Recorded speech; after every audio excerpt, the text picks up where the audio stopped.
Welcome. Bienvenue, bienvenue, bienvenue. Oui, je sais que c'est une surprise. Nous vous venons d'un endroit spécial. Je sais que nous avons eu beaucoup de restrictions qui nous ont empêchés de nous rencontrer physiquement, mais remercions le Seigneur que ça ne nous a pas empêchés de nous rencontrer dans l'esprit. Comme l'apôtre Paul dit, je serai là dans l'esprit. Alors, nous remercions vraiment Dieu pour cette opportunité de faire quelque chose de différent aujourd'hui. Et j'explique pourquoi c'est si important et spécial. Il y a quelque temps de cela, j'ai eu un rêve. Je nous voyais en haut ici sur cette montagne et nous étions en train de placer des choses et nous prenions la domination sur certaines choses. Et j'ai ressenti que c'était important que ce dimanche, que nous soyons ici à cet endroit si spécial. Les localisations, les endroits sont très importants dans les dimensions de l'esprit. Je me souviens quand mon père disait, ne laisse personne te dire qu'un endroit n'est pas important. Mais même quand ils vous disent qu'un endroit, ça ne signifie rien, ils le disent aussi d'une certaine localisation, qui soit en ligne ou une localisation hors ligne. Ils utilisent quand même une plateforme pour vous annoncer que notre plateforme n'a pas d'importance. Alors le plus que nous étudions dans les Écritures, nous retrouvons comment Dieu a oint des endroits spéciaux. Il a même donné rendez-vous à son nom, à être là à certaines localisations. Et j'espère que vous avez vous aussi un genre d'endroit comme cela, même dans votre maison, un endroit mis à part, consacré. Pour moi, cet endroit était un de ces endroits-là où, dans une façon incroyable, dans un moment critique de ma vie, le Seigneur m'a appelé à prier. Et cet endroit est devenu un endroit où il y a eu plusieurs rencontres. C'est devenu un endroit où j'ai compris Dieu dans une façon que je n'avais pas expérimentée auparavant. Cet endroit est devenu un endroit où je pouvais être représenté encore une fois au Dieu de mon enfance. Et ça a amené tellement de lumière dans ma vie, à savoir comment procéder dans plusieurs sphères. Alors, je retrouve que c'est très important et très spécial d'être ici à partir de ce point de victoire, cet endroit de victoire. Vous voyez, peuple de Dieu, quand Abraham a donné ses dîmes à Melchisédek, la Bible dit, dans les livres d'Hébreux, que les Lévites, 4 générations plus loin, ont donné des dîmes à Melchisédek au travers de ce moment qu'Abraham donnait sa dîme à Melchisédek. Alors, c'est une écriture vraiment spéciale. Elle explique dans notre dynamique spirituelle comment il y a un père qui a une rencontre supernaturelle, parce que nous savons que Melchisédek n'avait ni père ni mère, et il a une rencontre, une expérience supernaturelle, et il y a une révélation qui prend naissance dans son esprit. Personne ne lui a dit, c'était pas la loi. Au fait, c'était avant l'Ancien Testament, parce que l'Ancien Testament est venu avec Moïse. Alors avant même que la loi n'existe, Abraham avait eu une révélation d'amener sa dîme à Melchisédek. Maintenant, de ce moment-là, la Bible dit que les Lévites participaient dans cette révélation. Les Lévites qui venaient après 4 générations participaient dans cette rencontre. Ils ont participé à ce moment de révélation de Père. Maintenant,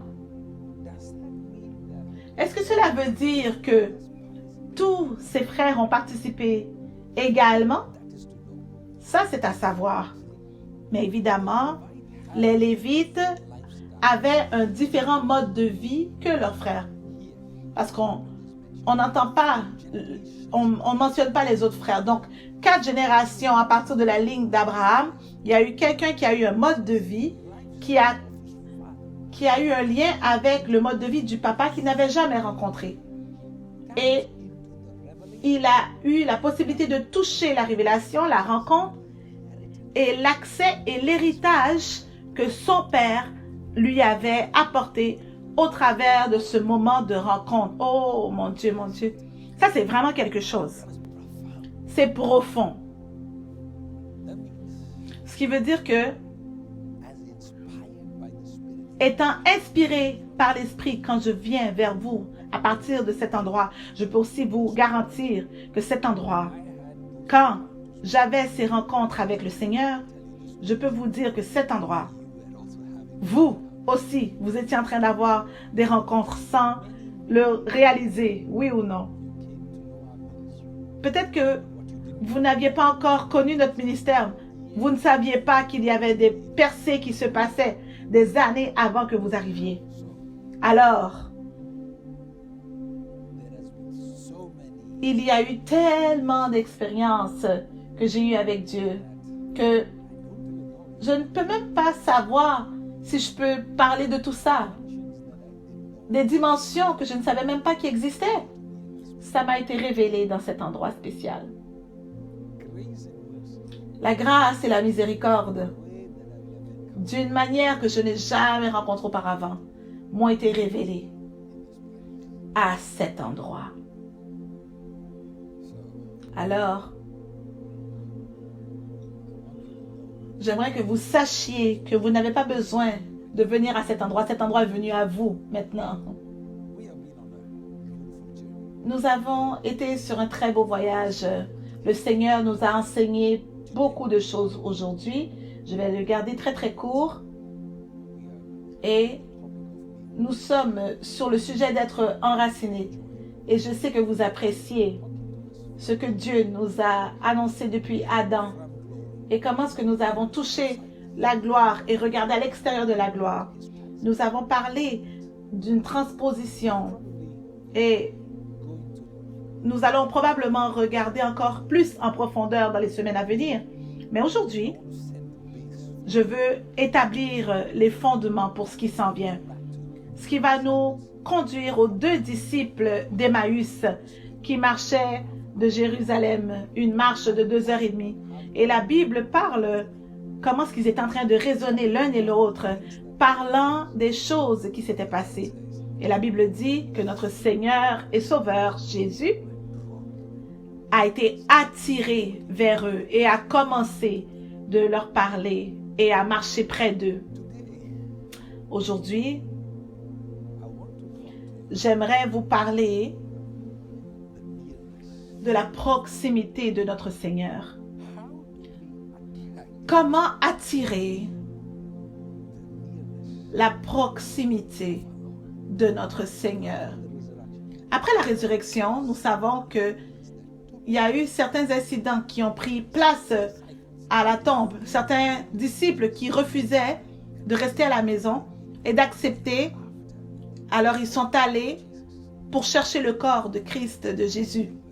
Et parmi eux, il y avait quelques femmes. Et la Bible dit que Marie est arrivée en premier. Elle a cherché Jésus, elle ne pouvait pas le trouver. Elle a commencé à pleurer. Quand Marie retourne et dit aux disciples que le maître était manquant, Jésus manquait, qu'elle n'avait pas trouvé. Alors Pierre et Jean, c'est intéressant, c'était les 2 seuls qui ont osé assez de sortir pour chercher.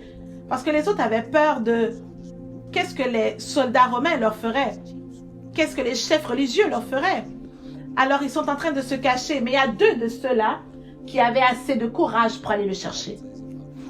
Alors la Bible dit comment Pierre et Jean, Pierre courait et Jean aussi, il est parti parce qu'ils ont été passionnés.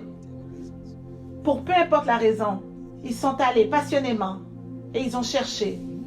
Ils ont regardé pour Jésus. Ils ne pouvaient pas le trouver. Et ils ont laissé cette tombe, cet endroit. Mais la Bible dit que Marie est demeurée, elle est restée. Voilà quelque chose d'intéressant. Alors Marie vient, elle cherche Jésus, ne le trouve pas. Retourne, invite Pierre et Jean. Les deux viennent ensemble. Maintenant, remarquez que Marie ne reste pas à la maison.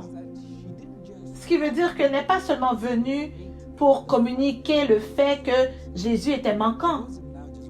Elle n'allait pas seulement retourner à pleurer, à être dépressive, avoir la peur. Non, elle retourne encore avec ces deux-là et continue sa recherche pour le maître.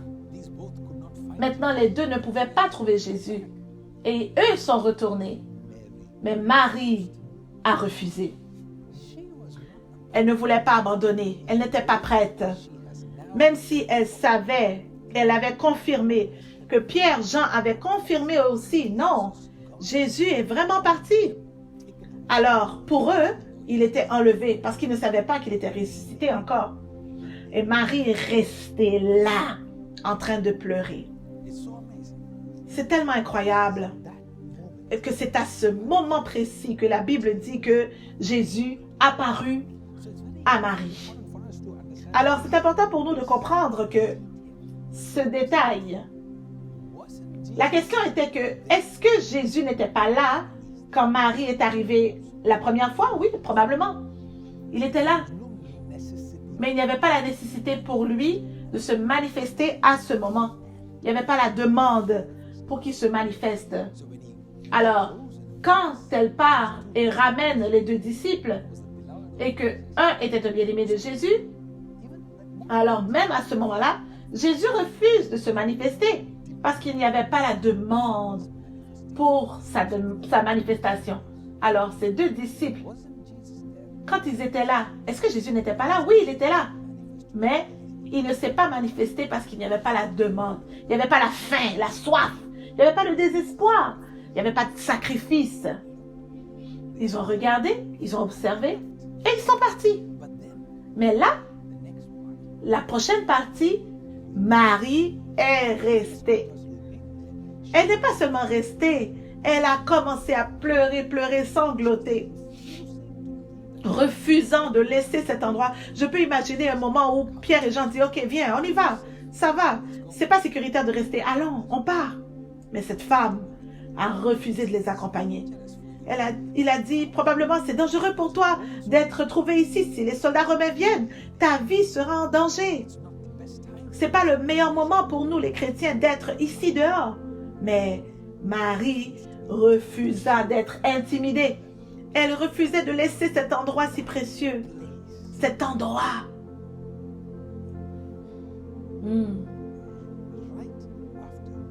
Et juste après que Pierre et Jean aient quitté, le Seigneur Jésus s'est manifesté lui-même à Marie. Alors, la partie importante que j'aimerais que vous compreniez, c'est que le Seigneur Jésus n'a pas pris l'occasion de se manifester quand Pierre et Jean étaient là. Il y a quelque chose au sujet du Seigneur Jésus qui observe, qui attend, qui évalue le niveau de sacrifice de chaque individu.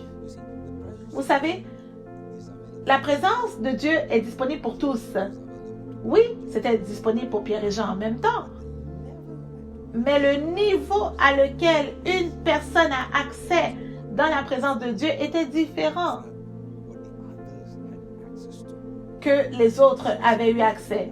Oui, tout le monde a accès au Seigneur Jésus. Mais la quantité qu'il manifeste vers nous est différente. Nous avons tous accès à la chambre de trône de Dieu. Mais comment est-ce que ce trône est manifeste dans nos vies, dans nos maisons? Et ça, c'est différent. Et ça, c'est la poursuite d'un vrai amoureux de Jésus. Un amoureux de Jésus, c'est pas quelqu'un qui saute partout et qui envoie des posts sur Instagram et qui parle de lui à chaque fois. Non, non, non. L'amoureux de Jésus est quelqu'un qui n'aime pas seulement Jésus, mais c'est quelqu'un qui refuse de laisser, d'abandonner cet endroit.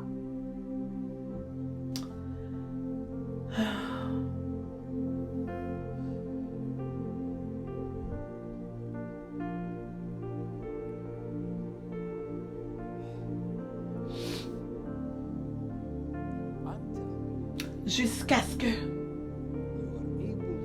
vous soyez capable d'attirer Jésus de cet endroit caché. Et que vous êtes capable de dire, Seigneur, je ne suis pas seulement un adorateur de Christ de nom, mais un adorateur de Jésus, parce que je refuse de laisser cet endroit jusqu'à ce que sa manifestation me soit connue. Alors même aujourd'hui, enfant de Dieu, le Seigneur Jésus est en train d'attendre pour se révéler à quelqu'un qui est capable de comprendre qu'il y a des gens que vous aimez, mais qui n'ont pas payé le prix pour toucher cette même chose que vous désirez tant. Parce que le niveau que vous désirez n'est pas le niveau que eux, ils désirent Jésus. Laissez-moi le reprendre encore une fois. Ils aiment Jésus aussi. Mais le niveau que vous êtes désespéré, le niveau que vous êtes prêt à vouloir mourir et le niveau de sacrifice ne sont pas les mêmes. Alors le Seigneur Jésus doit attendre ceux qui sont là, qui doivent quitter votre présence afin qu'il puisse permettre à sa présence de faire son entrée vers vous. Alors, d'être manifeste vers vous. Regardez autour de vous. Regardez qu'est-ce qui vous entoure. Est-ce qu'il y a des choses ou des gens, des individus qui m'environnent, qui m'empêchent d'avoir accès aux choses que je désire désespérément? Alors le Seigneur Jésus apparaît à Marie et dit, ne me touche pas tout de suite, parce que je ne suis pas encore allé au Père. Ce qui veut dire, ne t'accroche pas à moi, dans d'autres versions, parce que je ne suis pas encore allé vers le Père. C'est puissant. Il y a comme deux compréhensions théologiques à cette écriture qui dit que, il y a des gens qui disent, non, ne me retiens pas, parce que je dois aller vers mon Père. Mais il y a un moment où Jésus dit, va dire aux frères que je vais vers le Père. Alors, il va les rattraper en d'autres termes. Donc, avant d'aller, dis-leur, j'arrive. Jean 20, 17. Alors, c'est très clair pour moi que Jésus, c'était pas dans sa séduction, c'était pas dans son rendez-vous, dans son plan originel. Mais il y avait une femme qui a refusé de bouger, de s'enlever de là. Et elle est restée, elle s'est accrochée à cet endroit.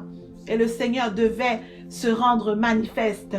Alors la Bible parle d'une femme nommée Anne. Anne était très favorisée de son mari. Elle n'avait aucun besoin. Elle avait toute l'attention qu'elle voulait. Elle était vraiment très bien. Mais le Seigneur a permis à l'ennemi de continuer toujours de l'accabler, de se moquer d'elle, parce qu'elle était stérile. Prenez note, quand il y a quelqu'un qui va vous faire la honte pour un manque dans votre vie, c'est à ce moment-là que vous serez préparé à avoir une faveur à laquelle vous n'étiez pas préparé.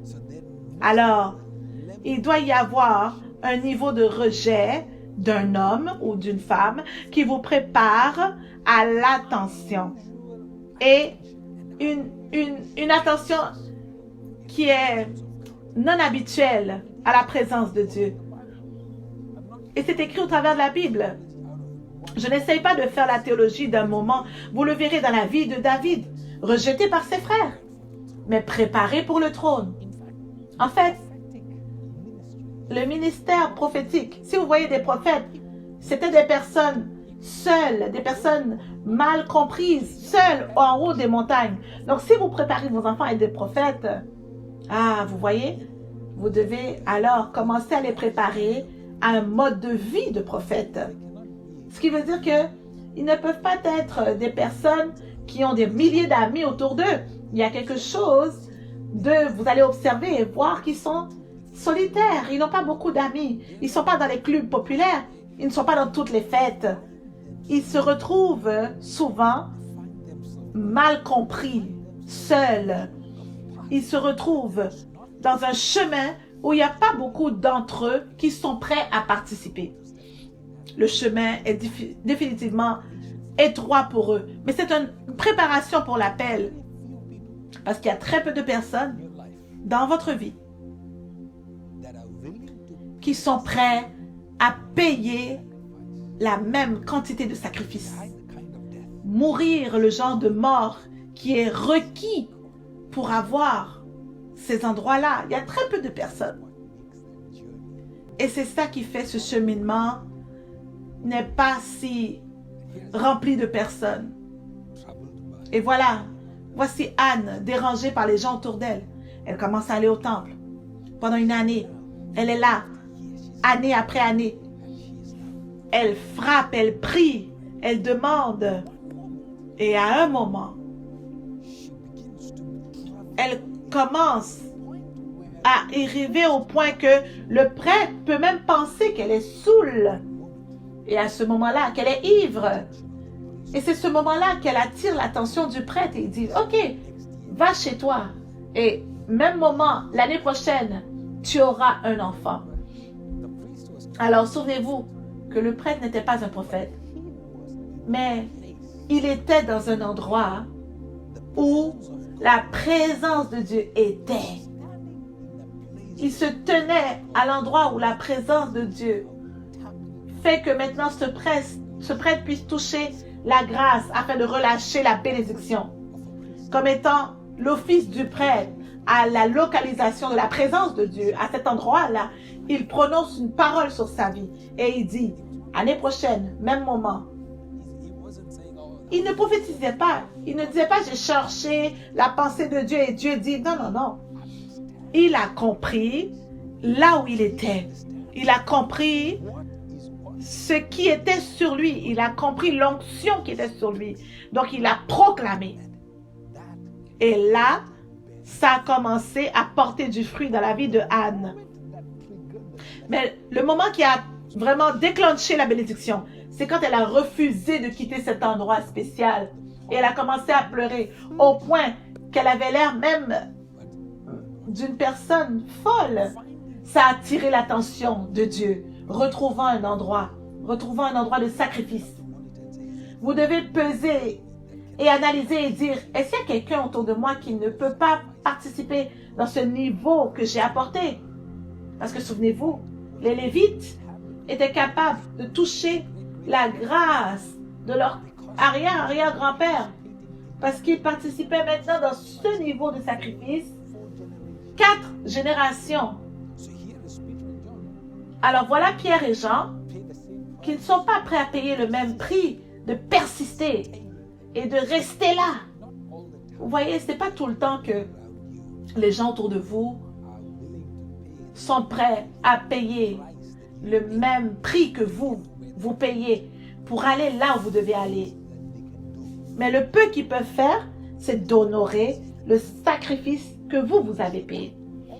Alors cet honneur, maintenant, ouvre les portes pour eux, afin qu'ils soient capables de voyager et d'arriver aussi à cet endroit là où vous allez. Mais imaginez que vous payez le prix et que Dieu vous honore et Dieu dit, oui, je vois tes prières, je vois tes sacrifices, je vois ta persistance. Mais là, il y a quelqu'un dans votre maison, dans votre amitié, dans votre cercle, qui se moque de votre sacrifice, qui se moque de votre persistance, qui rit à comment est-ce que vous êtes vraiment fou pour Dieu. Cet individu ne pourra jamais prendre part de la bénédiction que vous avez été préparée par le Seigneur. Et dans certaines maisons, c'est la femme qui prie beaucoup. Dans d'autres maisons, c'est l'homme qui prie beaucoup. Le moins que vous puissiez faire, que le conjoint peut faire pour participer dans la bénédiction de cette personne qui prie, c'est d'honorer la grâce de la persistance. Cette grâce qui est sur eux, qui a permis qu'ils puissent rester à genoux en votre faveur, En honorant cela, vous pourrez toucher la grâce qui est sur leur vie. Mais cette semaine, je veux que vous puissiez réfléchir et méditer, remercier Dieu et élever la gratitude et dire, Seigneur, je veux te remercier. Parce qu'il y a des percées que je n'ai peut-être pas vues maintenant, mais qui sont déjà, j'en fais part. J'en ai déjà fait part. Que je l'ai réalisé ou non, c'est encore disponible pour moi. Et je vais prier pour vous à partir de cet endroit. Que la main puissante de Dieu vous soit révélée. Dans la prochaine saison, ça sera très spécial. La prochaine saison, quand le Seigneur veut ouvrir de nouvelles dimensions vers vous, je veux que vous sachiez que l'ennemi va venir très très fort et puissant pour vous combattre, pour vous décourager. En fait, il y a quelquefois que nous ne sommes pas capables de vraiment célébrer nos victoires parce que nos batailles passées étaient tellement difficiles qu'elles nous ont laissé des blessures qui nous dérangent encore. Nous sommes encore en train de souffrir de cela. Oui, nous sommes près des eaux vives et nous sommes encore vivants et bien. Mais nous pensons encore à ce dernier argument. Nous pensons encore à cette parole qui avait été dite dans un moment de faiblesse. Alors Dieu vous a sauvé. Il vous a rescapé du grand démon qui est envoyé pour déranger votre vie, votre maison. Mais vous n'êtes pas capable de célébrer votre victoire parce que vous pensez encore aux échecs passés. Vous réfléchissez encore. Mais comment il a pu me dire ça? Comment il a pu me faire ça? Alors vous ne serez jamais capable de célébrer la victoire. Et lentement, vous vous retrouvez être attiré encore dans cet endroit qui a causé tous les problèmes au départ. Alors au lieu de prendre le temps de remercier Dieu pour la victoire qu'il vous a donnée dans la victoire, dans la bataille, vous êtes sur le point de perdre la guerre. Enfants de Dieu, j'aimerais que vous pensiez à toutes les victoires que Dieu vous a données à vous et vos maisons. Au lieu de vous focaliser sur toute la négativité qu'il y a autour de vous, remerciez le Seigneur pour la victoire qu'il vous a donnée. Parce que ça, c'est un autre truc de l'ennemi. Il veut que vous soyez concentrés sur les défaites, tellement sur les blessures passées et ne pas célébrer les petites victoires que Dieu vous donne chaque jour. Alors vous et votre famille, regardez autour de vous et dites-vous, pour quelle victoire pouvons-nous remercier Dieu? Quelle victoire pouvons-nous célébrer? Maintenant, je vais m'enraciner dans cet endroit-là. Là où je suis rempli de gratitude, de remerciement et que j'ai semé les semences d'honneur et que je suis resté là et que je suis rentré dans de plus grandes victoires. Je veux conclure avec ceci. Il y a quelquefois que spirituellement, il est très difficile de mesurer la grandeur spirituelle, la croissance spirituelle.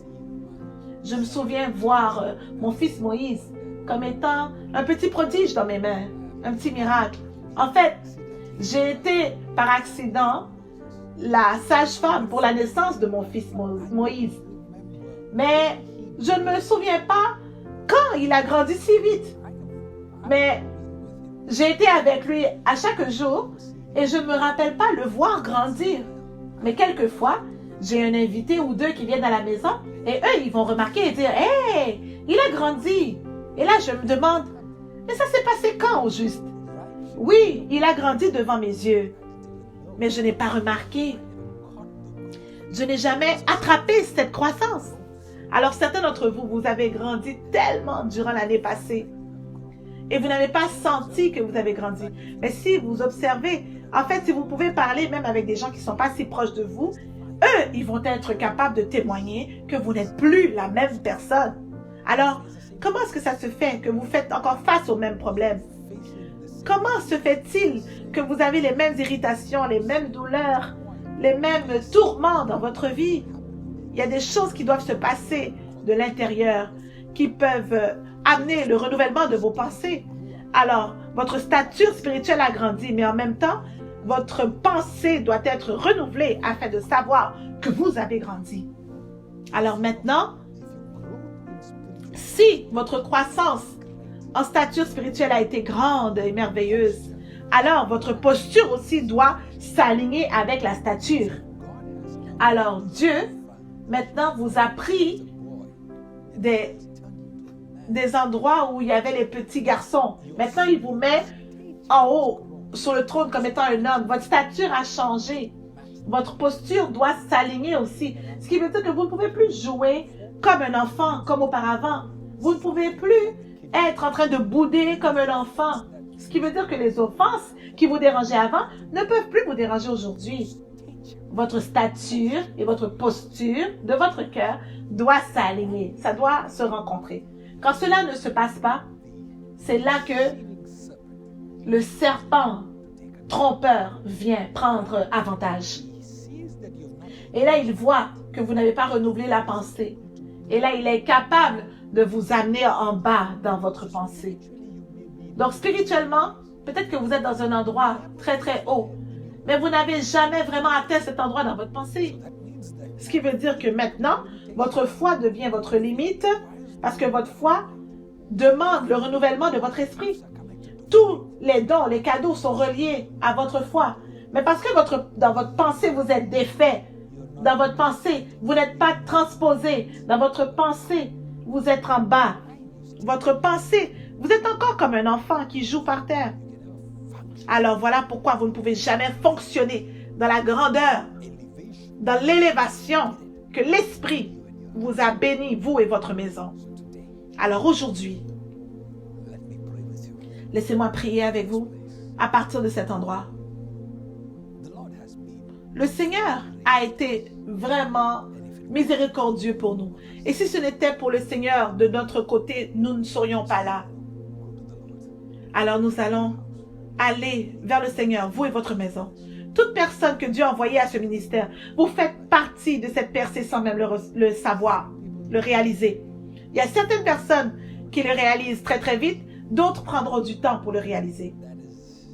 Et c'est un mystère en lui-même. Et ça, c'est pour un autre jour. Mais vous êtes là aujourd'hui et nous célébrons ce que Dieu a fait. Et nous remercions Dieu pour ce qu'il fait. Je peux vous dire que avec maturité, je ne sais pas si je devrais dire cela, mais je pense que vous allez aimer cela. Que à partir de hier, nous avons changé encore de chapitre dans les dimensions de l'esprit. Donc vous voyez, quelquefois sans le savoir, notre posture ne change pas. Donc on n'a pas la chance d'apprécier l'endroit où Dieu nous amène. Mais vous allez le voir. Dans les 3-4 semaines qui viennent, beaucoup de choses vont tomber en place, beaucoup de témoignages, des maisons seront relâchées, des personnes, de nouvelles maisons, nouvelles propriétés qui viennent sur les gens dans le nom de Jésus. Je relâche les percées et je viens contre tout démon, tout ancien serpent qui vous a lutté, qui a essayé de détruire vous et votre maison. Je viens à partir de cet endroit de victoire, à partir de cet endroit de rencontre, à partir de cet endroit de gratitude et d'honneur, je connecte avec vous. Dans le nom de Jésus, que cette percée soit la vôtre. Dans le nom de Jésus, peu importe ce que l'ennemi a implanté de faire dans votre vie, juste parce que vous êtes synchronisés avec nous, je déclare ceci sur vous. Que l'ennemi n'aura pas de victoire. Et que le Seigneur Jésus aura totale victoire dans votre vie, dans le nom puissant de Jésus. Alors, cette semaine, j'aimerais que vous soyez cette Marie qui est enracinée et qui refuse de partir. Parce que je veux beaucoup plus que la présence de Dieu. Je veux la manifestation de Dieu. Oh, merci Saint-Esprit. Oh, je prie Saint-Esprit que cette semaine, que les rivières de Dieu puissent couler dans les vies d'une façon présidentielle. Seigneur, je te remercie pour cet endroit. Priez avec moi, peu importe où vous êtes. Ouvrez la bouche, commencez à prier en langue. Laissez l'Esprit vous porter, que l'atmosphère dans votre vie change, dans vos maisons change. Je sais qu'être assis à la maison, regardez ceci sur une vidéo, la tendance, c'est de permettre la tiédure en nous. Mais j'aimerais que vous puissiez toucher la grâce de cet endroit. Ouvrez la bouche, bâtissez un hôtel, criez comme vous ne l'avez jamais fait auparavant. Et laissez le Seigneur vous entendre. Que le Seigneur, l'attention du Seigneur soit sur vous. Et karabakabababa. Riboshakarabaya kabata kabasaya. Oh, rekototototo. Reboshiki berebere kerabataya. Oh, Père, je prie que cette année, que tes enfants soient enracinés comme jamais auparavant. Que toute sphère que l'ennemi a éparpillée, dans toute sphère qui n'était pas sûre, Seigneur, qu'ils soient sûrs cette année, qu'ils soient établis, que leurs racines aillent en profondeur cette année, que les anges soient envoyés pour tes enfants maintenant. Je crois dans le ministère des anges et maintenant j'envoie des anges, peu importe où ils sont. J'envoie les anges de Dieu dans leur maison.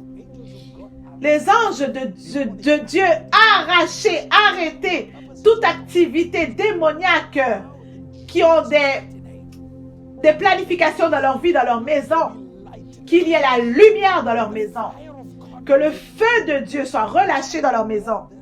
Père, qu'ils deviennent des amoureux, des adorateurs de Jésus d'une façon présidentielle. Oh, nous te remercions, Père, dans le nom de Jésus. Amen, amen, amen. Je suis tellement heureux et content que vous soyez capable de me rejoindre sur ce très bel épisode.